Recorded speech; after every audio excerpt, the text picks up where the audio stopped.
राम राम मंडळी, सह्याद्री विथ महेंद्रमध्ये आपलं स्वागत आहे. आज आपण ज्या विषयावर बोलणार आहोत, ज्या विषयावर आपले विचार मांडणार आहोत, हे विचार आपण 1 वर्षापूर्वीही जेव्हा राजगुरुनगरमध्ये एक घटना घडली होती. एका चिमुकलीवर 2 चिमुकलींचा अत्याचार करून त्यांना ड्रममध्ये बंद करून त्यांना मारण्यात आलं होतं. त्यावेळेसही आपण हेच विश्लेषण केलं होतं.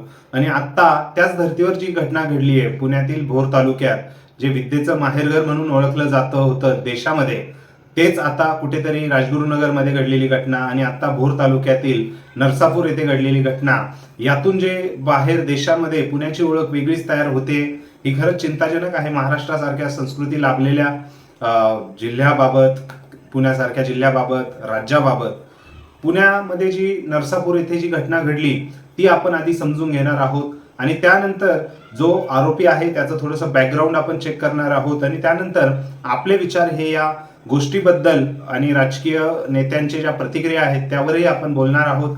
व्हिडिओ शेवटपर्यंत बघा. व्हिडिओ आवडल्यास लाईक करा आणि आपल्या चॅनलला सबस्क्राईब करा. आणि तुमचे विचार हे कमेंट सेक्शनमध्ये नक्की कळवा. तुम्हाला आठवत असेल मित्रांनो, जेव्हा 8 महिन्यापूर्वी राजगुरुनगर खेड पुण्यामध्येच एका 2 मुलींना, म्हणजे शेजारीच राहणाऱ्या व्यक्तीने त्यांच्यावर अत्याचार करून त्यांना पाण्याच्या ड्रममध्ये त्याने ठेवलं होतं आणि त्यात त्यांचा मृत्यू झाला होता. त्याच धर्तीवर नरसापूर येथे भोर तालुक्यातील पुण्या जिल्ह्यातील या ठिकाणी एक आजोळी आलेल्या एका 4 वर्षाच्या मुलीवर 65 वर्षाच्या एका नराधमाने गायीच्या गोठ्यांमध्ये जाऊन तिच्यावर अत्याचार केला. अत्याचार केल्यानंतर तिच्या डोक्यावर दगडाने मारून, म्हणजे अक्षरशः तिचा जीव घेतला. त्यानंतर तिचा मृतदेह हा गायीतील शेणाच्या गोठ्यातील शेण आहे त्याच्यावर लेप करून त्याच्यावर खाली त्याने ठेवला आणि कुठेतरी नदीच्या किनारी जाऊन तो लपून बसला.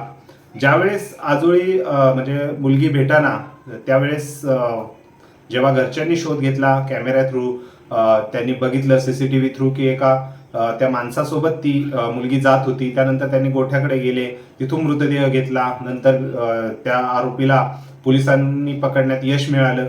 म्हणजे पहिल्यात आधी ग्रामस्थांनी त्यांना पकडलं, चोप दिला आणि नंतर पोलिसांकडे त्याला स्वाधीन केलं.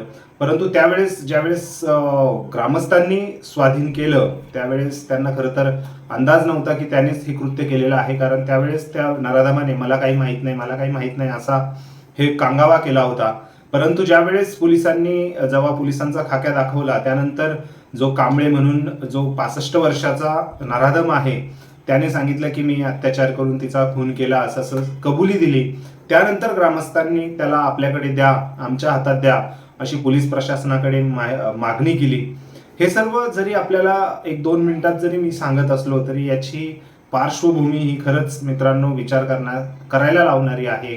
कारण एका चिमुकलीचा 4 वर्ष जिला काही कळतही नाहीये आणि तिच्यावर अत्याचार करून तिचा खून करणं कितपत योग्य आहे, म्हणजे अयोग्यच आहे. परंतु आज मानसिकता काय म्हणजे समाजात चाललेली आहे आणि तेही 65 वर्षाच्या नराधमाकडनं, म्हणजे वयाचं कंपॅरिझन नाहीये, परंतु 65 वर्षाचा नराधम हा गावात नरसापूर येथे राहतोय. त्याचं म्हणजे आपण त्या पॉइंटकडे येणारच आहोत आपल्या विश्लेषणामध्ये. परंतु खरंच खूप चुकीच्या पद्धतीने ही गोष्ट पुढे आलेली आहे. निश्चितच राज्य सरकार, देवेंद्र फडणवीस गृहमंत्री म्हणून निश्चितच त्याच्यावर कारवाई होईल. परंतु कुठेतरी शंकाही येते की ह्यासारख्या गोष्टी आधीच आपण का प्रिव्हेंट करू शकलो नाही. अशी नराधमं जेव्हा हिंडतात गावांमध्ये त्यावेळेस ग्रामस्थ, गावकरी हे का त्यांना पाहू शकत नाही.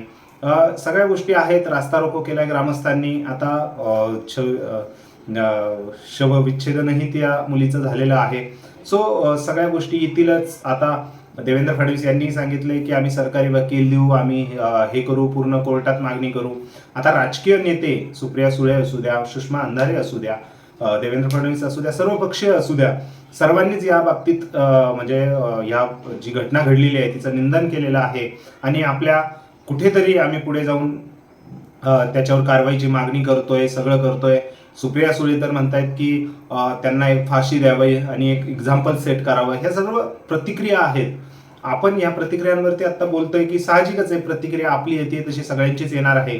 परंतु आता आपल्या विश्लेषणाचा जो दुसरा भाग आहे तो चालू होतोय की हा जयराम चाटे म्हणतोय जो वाल्मिक कराड यांच्या बाबत होता, हा जयराम कांबळे जो नराधम आहे 65 वर्षाचा, त्याची जर बॅकग्राऊंड आपण फास्टमध्ये बघितलं तर त्याचा हा विनयभंग करण्यामध्ये 1998 पासून त्याच्यावर गुन्हे दाखल आहेत.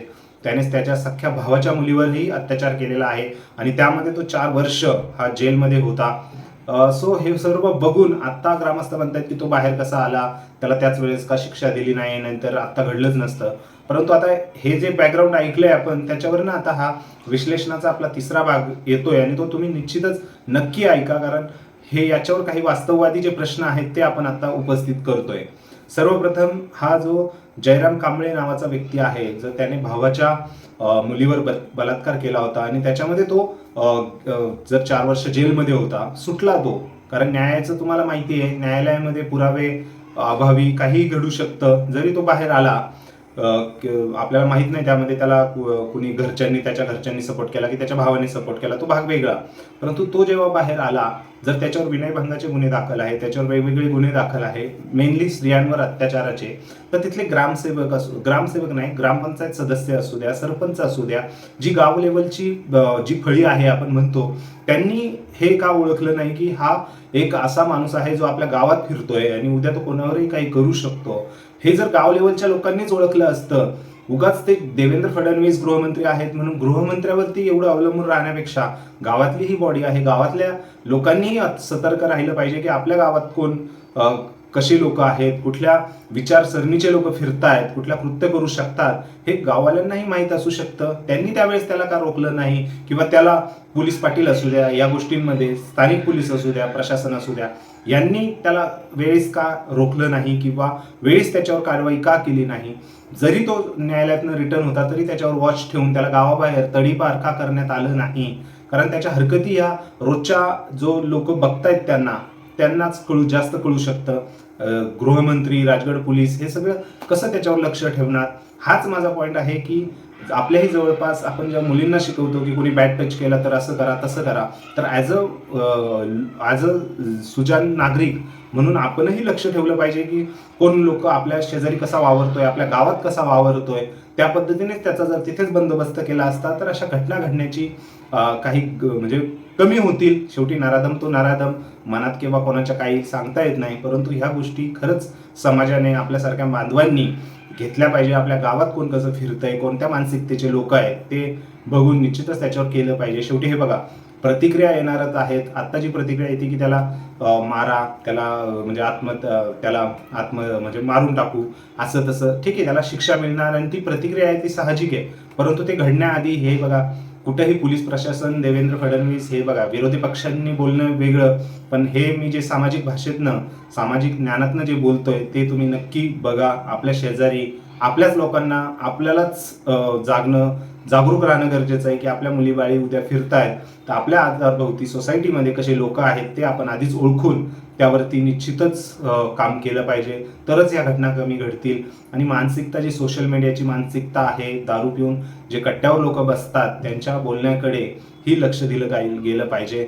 निश्चितच मी सांगतोय की स्थानिक जे लोक आहेत, जे ग्रामपंचायतीच्या बॉडी आहेत, त्यांनी अधिक यामध्ये लक्ष घालण्याची गरज आहे अशा गोष्टी प्रिव्हेंट करण्यासाठी.